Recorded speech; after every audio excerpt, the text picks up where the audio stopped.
while you're talking to people, make sure that your business values come through clearly. um, to give you the example of myself, is that I'm strongly believing in sustainability, which means that even though merchandising is quite popular and can be easily snapped up by dog owners, I prefer to connect local business owners who have a craft around their activities Hmm. through my platforms.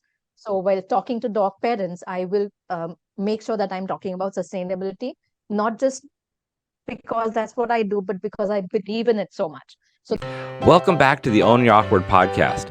I'm your host, Andy Vargo, and every episode we get into what has made our guests vulnerable and how they've learned how to own their awkward in order to live their best life.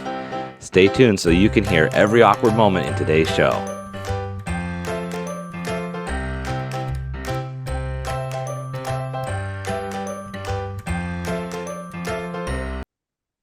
Hey friends, welcome back. We are about to get awkward with another episode of the Own Your Awkward podcast, and I am super, super honored today to have a guest from all the way across the world. We have Vrushali here, who is a mentor to families and their dogs, and she teaches you how to use your dog as a calming force to really. And I chime in if I'm butchering this, but Vrushali teaches you to use your dog as a calming force to really help you move your life forward. Vrushali, it's an honor to have you here today. Thank you so much. most welcome. No, you didn't butcher it, and it was quite well said. Thank you. And hi, everybody who listens to Andy's videos and podcasts. Thank you for being there, being his audience. Yeah, thank you so much, Vrushali. I'm just really intrigued by what you do, and we're going to get to that in just a couple minutes because we all have pets, and so many people have, you hear that a dog is a person's best friend and all these things, but never have I seen somebody teach you how to really lean into that and use that as a way to really bring balance to your life. So I'm excited, and I've loved getting to know about what you do. So Vrushali, Excellent. How do we start? yeah, we're gonna start by finding out what it is that you see from the things that you have going on and that you're involved in. What's the best thing going on in the world right now that you see out there? Okay. So I gave this one a little thought because you do ask very, thought-provoking questions, actually. It sounds very simple, but if you give it a thought and say, what is it really? And Right. it was a thinker. So what comes to mind is that given the situation, the whole situation in the world right now, kindness is what I see being practiced more and more. And with kindness comes quite a few positive and good qualities that really need to build up in ourselves. And by building in ourselves, they lead into the world. So I'm going to stick with kindness is what I see out in the world right now. And that's a good thing. I love that. I really believe that we can resolve so many conflicts just by stepping in with a mindset of being kind. We don't have to agree, we don't have to come from the same background, but if we're just thoughtful and nice when we make a comment or ask a question, it changes everything, doesn't it? Indeed. Yeah. Okay, I'm going to push you a little further on that one. So have you seen an example lately where you noticed kindness made a difference in something? Yes. Well, I did. Um, I've got a couple of examples. So do you want, okay, choose between one, two, and three, and then I'll pick up that Oh example and share goodness, it with you. I'm super bad at deciding. I'm going to go two because that's the easiest, just right in the middle. That's a good choice. Okay, so how kindness is practiced and how it helped in this situation was that there was it was, a pedestrian on the streets, and right now where I am is a very seasonal time. So think of Christmas, but this season is our Christmas here on the Indian subcontinent. So Okay. we are, the shops are open, the people are out, which means that the dogs around, we've got dogs out on the streets and they're not abandoned. It's a breed of dog that we call the Indies. and Okay. they live out on the streets. They're very happy here. However, they enjoy their little space on the streets, and when you have a lot of people out, then they tend to be uncomfortable. Oh, sure. So the kindness that I saw here was that the drivers of the cars and the two-wheelers in this space where there were a couple of dogs hanging around, they didn't honk their horns, Mm, and they were just like moving at their own pace. I found that the dogs were being more comfortable with this and not very, anxious and all that, which means that they're not running around frantically and getting in the way of traffic, which means less accidents and just a normal, more peaceful environment. mhm. So I found that there. I love that because it's just something as simple as being a little patient and not honking your horn, not creating the agitation in the other person or the animal, where now the dog is reacting not to the car being there, but to the actual, aggressiveness of a driver. That's beautiful. I love that. And I love that you painted the picture of the change in season and how the change in season affects the change in the environment, and then that affects the living space of the dogs. Yeah. It does. Now, speaking of shopping, I got a little call yesterday that I had a delivery, and I have to show everybody this. If you are listening and not watching, this is worth checking out the video for. I'm holding up a mug. It's red and blue, and it says "Proudly Awkward in Tacoma." And this is a hand-painted mug. Now, this is important, and it's topical because Vrushali looked up a company here in my own town in Tacoma, found this company that hand painted this mug for me and delivered it yesterday. So now I can have my coffee out of a little custom awkward mug. So thank you so much, Vrushali. I appreciate it. And I have to just give a shout out to the Mad Potter clay company, where their artist took my logo, made this design, worked with Vrushali to make it match everything I do. So you'll be seeing this in a lot of stuff. So thank you so much. That was awesome. Woohoo! Most welcome. And you know what's so cool about this too is that not only just the time and effort that you took to do that, but that from across the world you found a local business who does this thing. Because it's so easy to go on and find a knickknack that's might not have so much meaning, or that might not support a local business, and that you were able to do that and did that. That's amazing. That just gets me all warm and cozy inside. Indeed, yes. And I would like to spend another 2 minutes talking about the whole process because Yeah, it might please. help some of your audience as well. What Sure. I did was I like shopping. Mm-hmm. Some of my business values and my personal values include sustainability and kindness and all that good stuff, which means that buying something here, well, and because I consider you a friend, I like doing stuff for friends. So you were going to get something anyway. Now, sending something from here to there is going to be a huge carbon footprint, Right. single-use plastic, and all that stuff. So I went online, our dear online friends, and I searched for business in Tacoma, and I found a few. Mm-hmm. Then I narrowed down my search and said queer businesses in Tacoma, and still I got some results. And then I got into a conversation. We had an initial chat, and it's been going on. It did take some time because of the time difference, and plus because the business is a busy one, so Oh, they've sure. got to consider all these logistical bits and bobs. But we got the job done, and I'm so happy. Oh, I love it. That's so awesome. And I thought about that because I was thinking, I was thinking about this yesterday all day long, because I was just floored by it. And I was thinking, I don't even know if I would know where to start to find something all the way around the world I mean, and granted, the internet reaches everywhere. So it does um it does really help. But even sometimes finding something across town where it's hard to know what to trust through online. So um that had to just That's shows how true, much time you put. which is where the you on your website you've got your where your business is located, so that was helpful. Then these businesses within Tacoma who have their complete addresses, who have good reviews, who have Right. up-to-date posts, that is what also helped me narrow down, because I did find a couple, but this one called out to me the most. Mhm. So that's how the business transaction could be a successful one as well. Yeah. And again, if you didn't hear it earlier, it's Mad Potter Clay Studio. They're located in Graham, which is just right near Tacoma here, and they did an awesome job. I'm gonna hold it up one more time. So got my mug. So thank you, Vrushali. That's awesome.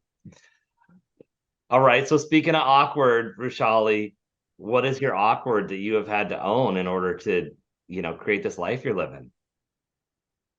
Thank you. And you're doing such an amazing job of calling out the awkward. It's been out there, but it's so necessary, and it gets you thinking about stuff that should be and should not be. So I gave it a lot of thought. What is my awkward? And I narrowed down to talking to animals was an awkward, which I really had to overcome. And it goes back to my so I'll start a little bit behind as a backstory as a child, and then I'll move on to how I'm using my awkward now. So as a child, I grew up with evenings and afternoons after finishing our studies spent in front of the television. We had televisions. I'm talking about the age of the box televisions, Oh, the right. VCR and the cassette tapes. Mm-hmm. And so we would look up cartoons and animated films, which always had animals in there as well as well as humans, and they talked. So, for example, this one movie, and the reason I seem to be talking in code is because I want the audience to understand what this film could be, what is it about, and reach out to either of us so that we can get the conversation going. So this is not Yeah, just a listen in a passive mode. Let's participate here. So that's why I'm being a little roundabout. I love So, it. for example, this bunny rabbit in the film Mhm. had his bunny mother say, "What has your father been telling you, Thumper?" And then Thumper, hangs his head and says, "If you can't say anything nice, don't say nothing at all." And Mhm. I learned such small things from animals. And growing up, I'm like, well, okay, animals, well, couldn't talk in my mind. I Right. didn't own animals as such, but I was always around dogs.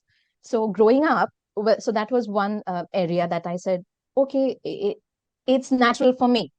Then fast forward in a little higher school, we had a competition with, as you know, people enroll for different competitions, and this was a drawing competition, and the theme was, "What do you want to be when you grow up?" Mm. And it this sentence very naturally came to me that I want to be an environmentalist. I didn't even know that was a word at that time, Okay. and I got a consolation prize for that. I'm like, okay, and it was a Capri Sun diary and a Capri Sun juice box, but it was there, and I didn't think much about it. So I trotted along on life and did my graduation and got a corporate job and everything. And I still say thank you and please to animals around. I still say stop and sniff a flower and all those. Mm-hmm. And then when the time came for me to switch out of corporate and say, okay, what do I really want to do? Because it doesn't feel completely satisfying. And I went back to my animal roots, and I'm like, okay, so let me have telepathy. Let me do something with animals. And this is when Blossom came into my life. She is my golden retriever girl. She came into my life in 2018. And then Marshall, my other dog, who's a rehomed rescue, he followed in December 2018. And they just led me on this wonderful path of talking to animals. And I finally got the courage to own my awkward, being that I talk to animals and have conversations, and I can translate those conversations for other dog owners and pet owners as well. I love that. And what's so beautiful, which we're going to hear about in a couple minutes, about how much you've made this your life. And I'm going to dig into that a little bit further. But first, was there a moment where you felt different when you were younger because you had that connection to animals and maybe other kids didn't? How was that? Yeah, it was difficult. And I must say that I just would shut up because otherwise, you get ragged and laughed at, and that's not a very nice feeling to have. Right. So I was firm that, yeah, that's okay. I can talk to dogs, but since I can't make everybody else around me understand, I'm just not going to talk about it. And that's what I did. So you still had the conversations, you just didn't share them, if I understand right. Ye- Yeah. Which is Yes. is good to hear, because sometimes I feel like we set things aside and we don't pursue them when we're shamed or when we feel put down or made fun of. We just stop doing that thing. And then it makes it even harder, because now we're not doing something that's really important or that we love. And not that it's any easier when you can't share it or be open about it, but I'm glad you didn't give it up. Yes, I am too. So now when you stepped out of corporate and you've got Blossom and now you and then the two dogs, how did you start to realize that you could make this a business? Yeah, that was the other path I had to explore on my own, because I didn't really have solid coaching or good mentors. I mean, I had good mentors who were good at their craft, but how do I make my craft my business was something I had to explore. And it all started with telepathy communication. While, well, normally when you get a dog, you go through dog training. So, Okay. which is what I did as well. I did dog training. And one of the aspects that I worked with Blossom was to stay in one place without making a mess. So she had, instant gratification. So she had toys, she had treats around her, and I would give her, an instruction to. Now, I won't use the word that is normally used, like training and command, because I've learned that that's not really what happens. So Mm, I gave her an instruction to please behave herself and, not do all of this while I walk to from the bedroom to the living room and back. mm, And she would be good some days, she wouldn't be good the other days. And the days when she wouldn't be good, she would cover and, go behind the curtain or the bed. And I'm like, how does she know that she's going to be disciplined? And by that time, I had discovered Instagram, and being a pet owner, I was always searching for stuff to read about. And that's where I discovered telepathy. And I'm like, oh, really? Animals really do talk. So that again opened up this tiny sleeping beauty of my mind, that was I can talk to animals. And that's where it opened up. And as I explored and I got deeper into this, it really opened up a lot. For example, when I get stressed up, so I'm working on a laptop, I've got calls, I'm busy in the kitchen, etc. And then suddenly I would notice Blossom, and what she was doing, she wasn't barking, she wasn't whining. She would sit down on her hind legs and scratch herself. And I'm mm. like, girl, what's wrong? And the first thing that pet owners do when the dog scratches themselves is look for these pests on their fur. I couldn't find any. Mm. So this went on for a couple of days. I'm like, okay, I've got to sit and talk about this to her. So that is when I activated my telepathy and said, Blossom, can you tell me what's happening? And she literally said the word stress, rest. I'm like, well, you're resting all day. What are you talking about? And then she would look at me. She would stare into my eyes and like, oh, you're talking about me. And that is when I realized, oh yeah, I haven't had water. I haven't had a break. And that's where I realized that, this can be taken forward. Yeah, she was feeding off of your stress, and as such an important companion, she's actually I can't have you in this state of mind, because that's my job, is to take care of you. And if you're stressed out, now I'm going to be stressed out. Wow. Exactly.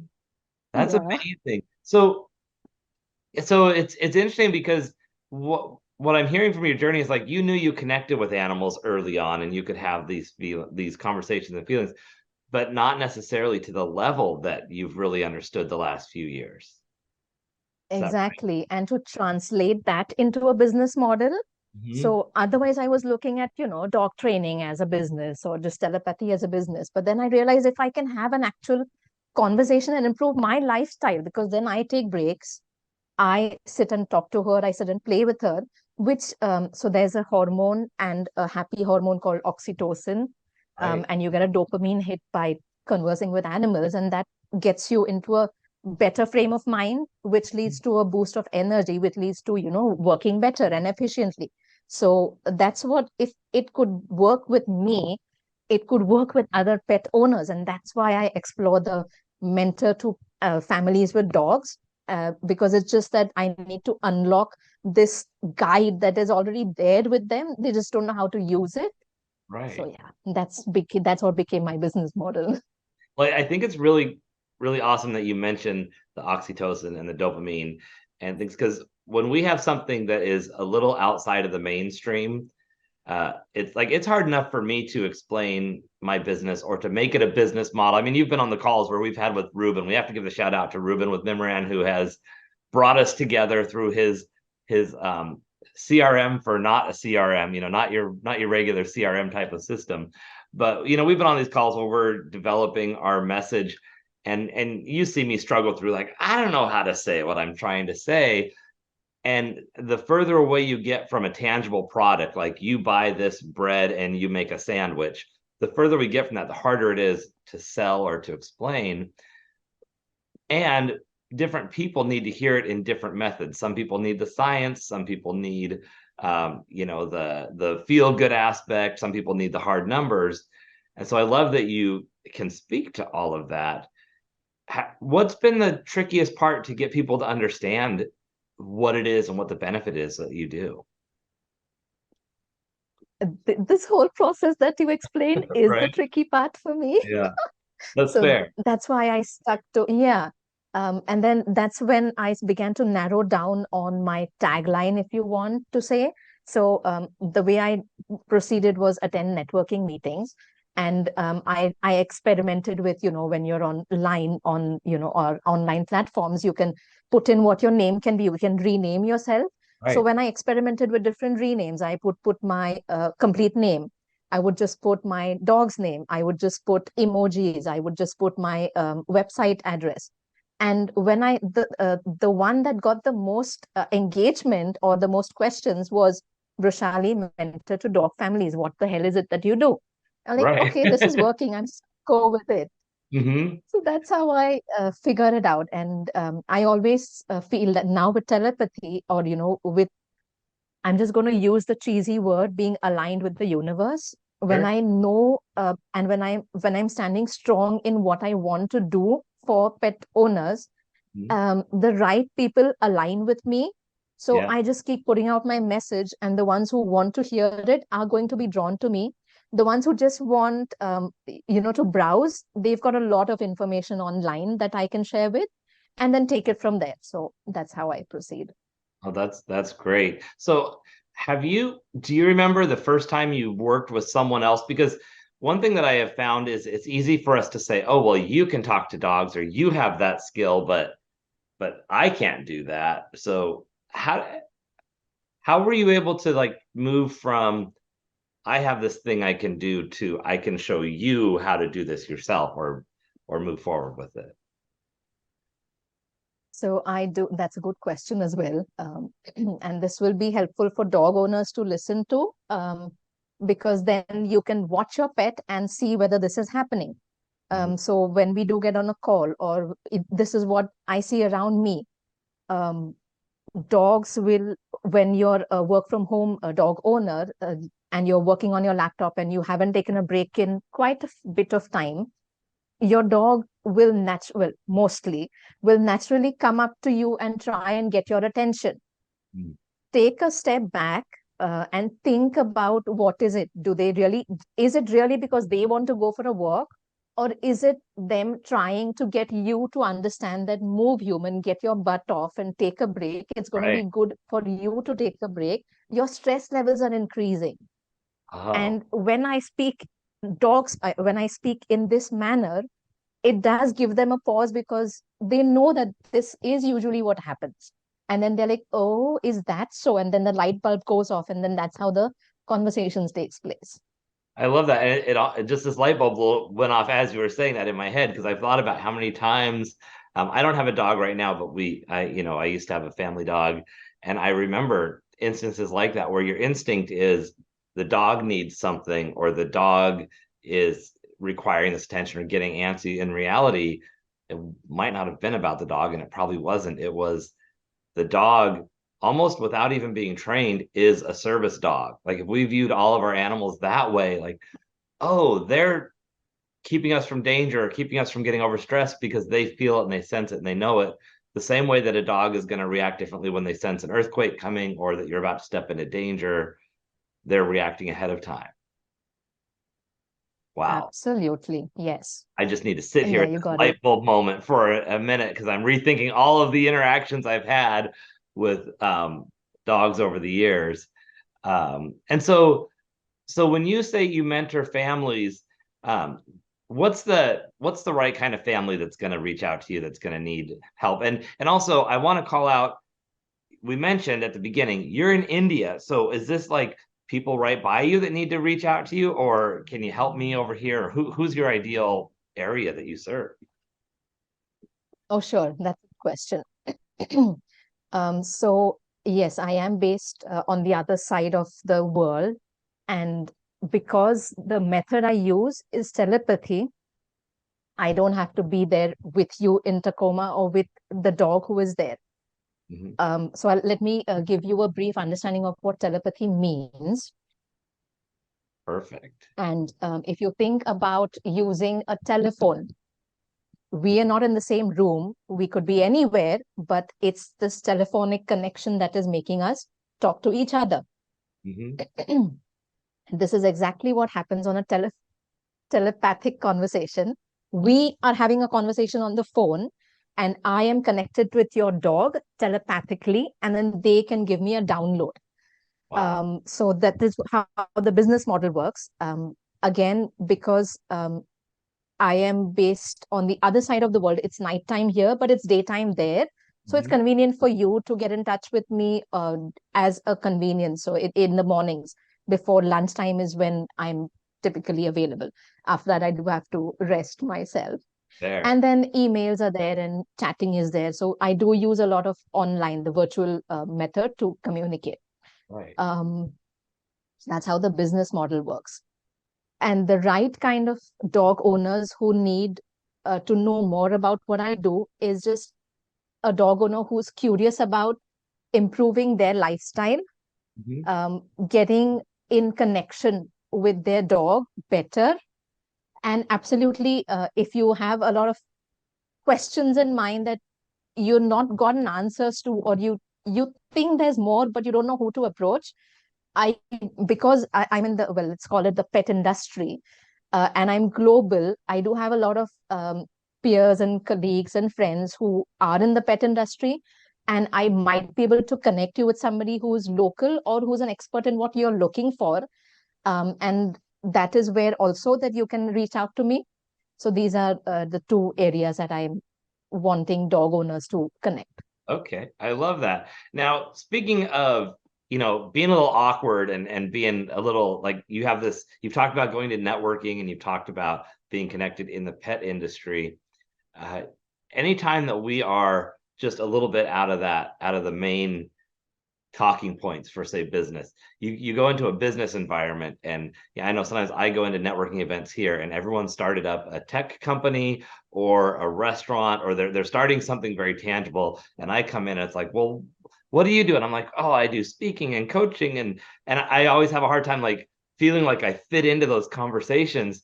And I feel like we can be similar in that way, where you step in and they're just like, well, what do you do? And you're like, well, I talk to your dog. And so how has that been? Like, have you found, I'm curious what that journey has been like to really refine how you present yourself, both with families, but then also in a business setting.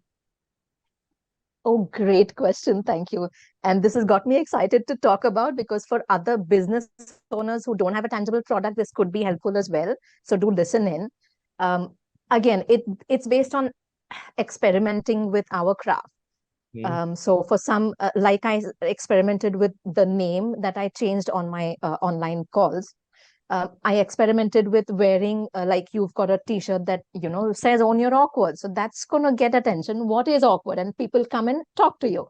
Yeah. That's what I did. My t-shirts have my logo where it's two dogs. So definitely if anybody is a dog lover, they're going to say, how cute is this? And come and talk to me about that.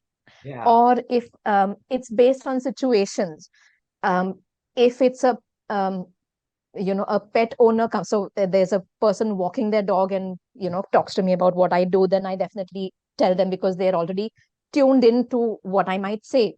If I don't know what the person is doing for a living, I'm going to turn around and ask them a question. What is your struggle in life? And I'm going to lead with that.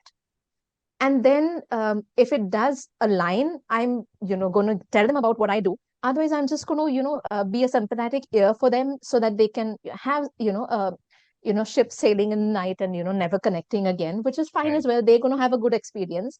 And I definitely learn something or the other for the next time that I go and speak to another person. So this is how I've been building up. Yeah, and you never know. That person might not have something that fits, but if they hear your story, they might think, oh, you know what? I have to introduce you to my friend or my coworker because their life is all over the place and they've got 3 dogs and they got to just get things settled. So that's, you never know where those connections will lead. I love that you Exactly. mentioned, yeah, I love that you mentioned earlier how you played around with changing your name, and that the one that you ended up with, it wasn't just that people read it, it was they said, well, what is that? What do you do? And can you can you help us kind of understand how to come up with maybe some things that create questions? Repeat your question. Create Oh, questions. when you're creating like your Oh, name, like how do you, like even earlier when you were talking about the movie you watched earlier and you were specific, I'm not going to share too much because I want to create the conversation. So what are some things to consider when we're trying to give just enough information that makes people want to ask more? okay. I'm going to put on my business hat and try and answer this one. I love Um, I read a lot. I'm absolutely reading anything I can get my hands on, and I'm a little bit particular now because I'm growing my business to read business books, to get on to email lists, it. Yeah. check out what other mentors and business owners are doing, and I listen to podcasts, and that's where I get a lot of my ideas. So question maybe three things, well, three um, call to action or three sentences that could get questions asked would be to come up with your particular business values. While you're talking to people, Okay. make sure that your business values come through clearly. um, to give you the example of myself, is that I'm strongly believing in sustainability, which means that even though merchandising is quite popular and can be easily snapped up by dog owners, I prefer to connect local business owners who have a craft around their activities Hmm. through my platforms. So while talking to dog parents, I will make sure that I'm talking about sustainability, not just because that's what I do, but because I believe in it so much. So Hmm. that definitely comes through. The second thing that could be done is, you know, have on an outfit or carry flyers with you, or have some screensavers on your phone, or something of that sort, which you can talk to people. You can have quotes that you believe in and incorporate that into your conversation, which could be a conversation, thinker, and say, okay, what's that about? Again, I can give you my own example. I strongly believe in this is a Japanese term, and I love that you had this guest on your podcast, and he's been wonderful. Mark, I think, is Oh his yeah, Mark name. Reed. Yeah. And yeah, and what I really aligned with him on is this terminology called Kaizen, which means continuous improvement. When I add this term into my conversation, it's different. So it's going to get questions back to me. And then I can definitely talk around that. And the third way is, this is what I learned from another coach that I work with. And he said, now it's going to sound cheesy, but and it comes with practice. So the more you practice, is going to you're going to get better. You can always ask questions yourself to which you have the unique answers to. So, like, again, an example of myself, my tagline says Vrushali, mentor to dog families. When I get asked the question, I've got an answer. It's not just something I came up with and I am going to sit and stutter and mutter, and then the whole magic is lost. So Right. I think these are the three things that business owners could do. Yeah, one of my favorite things that you just said was not letting the magic get lost. Like if you don't have a plan in place, you've lost that moment that you could capture because you do all this work to create the question. And if you're not prepared for the answer or to really capture the chemistry you have with the person, if you lose the magic, now you lose the potential opportunity to move forward in that relationship, whether it's business or personal or anything. You have to be ready for that. Yes, and readiness does come from practice, which is again going back to dogs. Right. Do you know they're always trying to? I always use this sentence. I say the dog is trying to train the human, is never the other way around, how much ever you want to do that. Right. So, I learned from my own dogs that they're always trying to get me to give them treats when Mm-hmm. it's not treat time. Right. And it's not, so when I'm snacking, well, we get hungry. So I have a habit of snacking through the day. Is that good for my dogs? It's really not. And there's a reason for that. They've got, well, they are, well, anyway, they're smaller than us, which means all their organs are of a smaller quantity than us and Mm-hmm. a capacity than us. So overfeeding will lead to different problems. Overfeeding the wrong things is going to lead to another set of problems, which is Right. why I really have to make sure that it does not happen. So they're always trying to train me to give them treats, and I've got to stop doing that. So that's where I practice and they practice. So, the better man wins. It's good for both if we can both cut back, right? Now, True, true. one thing that I'm always curious about is when you've gone through this journey where you kept it quiet about your connection to animals and to dogs especially, and then you were in the corporate life and you came out of the corporate life and got Blossom and then another dog and you realized this is a thing. How did that change your life?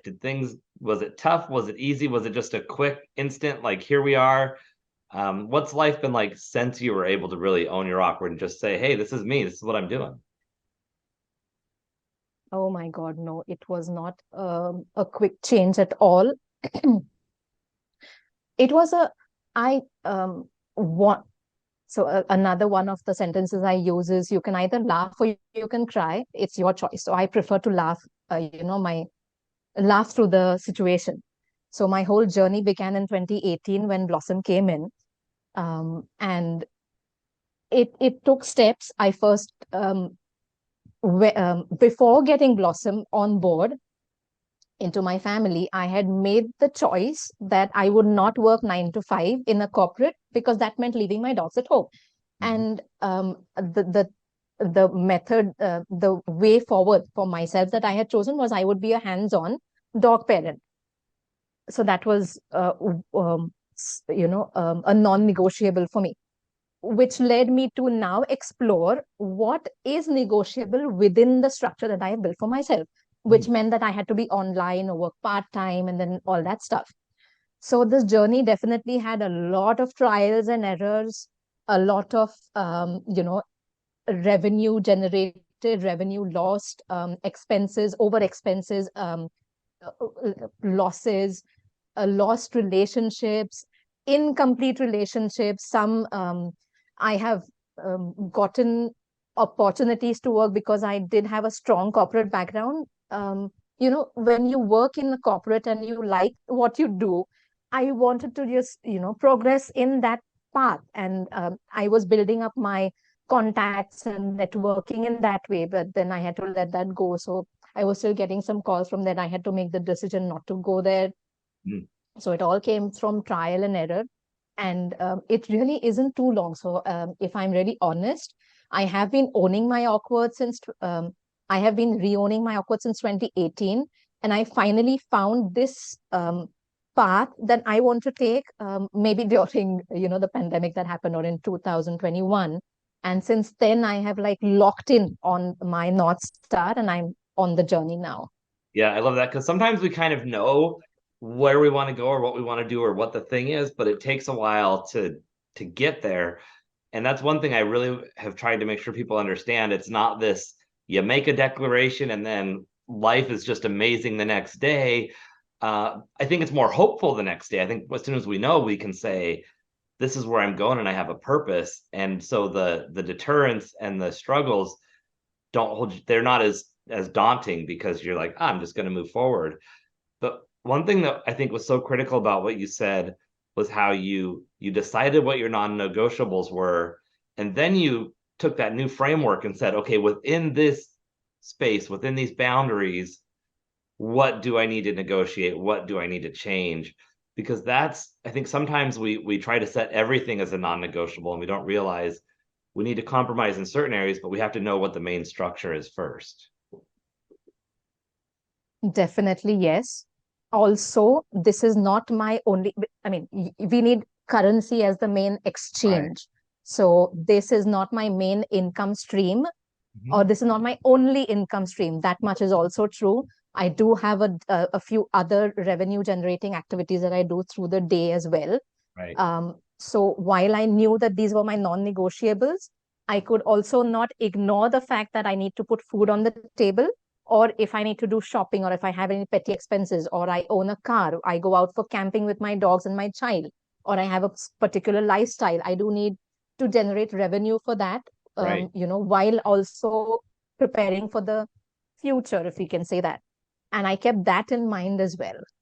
Yeah, we do. We have to be responsible and still fend for ourselves while we make these adjustments. And a lot of times that's the most difficult time because we've got one foot in each, in each area at the same. And so it's like, I've still got to do this to keep life going, but I'm heading this way and I know it's going to be a great thing, but I can't give up on the other one yet. And so many more people are doing that than we realize, because I see people that I talk to and I view them as way ahead of me on their journey, and like, oh, they're doing all things, and all of a sudden they mention their day job. I'm like, what? You have a day job still? But it makes me feel better because True, I'm true. always doing side gigs and day jobs too while I've gotten my business off the ground. And every 6 months I just Exactly. say, is it growing? As long as it's growing and moving forward, I just keep plugging away. Exactly. That's a good, taking a temperature check and a test check periodically definitely helps. Right. Now, I'm going to ask you for some advice in just a second, but before that, where do you prefer people find you? What's the best way for them to support you? We've got links in all the in the description here for your stuff, but where are you most active? Where's the easiest place for people to connect with you? You could connect with me on Facebook Messenger, on LinkedIn, or just send me an email at, um, I can call out my email address, and I think it's going to be funny enough that you remember it. So let's give that a Perfect. try. It's yes at the rate Blossom.com. I love it. Yes, at the rate Vrushali and Blossom.com. Perfect. Well, and that there's a link in the description too. So if you're driving or you're doing laundry or chores and didn't write that down, or you aren't going to remember, just click it and you're there. Um, and before we go, what advice would you give our listeners this week, or how would you challenge them to own their awkward? Okay. So I hope the listeners are ready for this. It's not too much to do, but it's definitely something that will get you thinking, get you more mindful, get you into the right mindset for better productivity, to have a more aligned lifestyle with whatever it is that you want to proceed with. So what I have for the Own Your Awkward audience is answer this question over the next 7 days and take a temperature check and see what's changed. And the question is, just for today, I am aware about dash.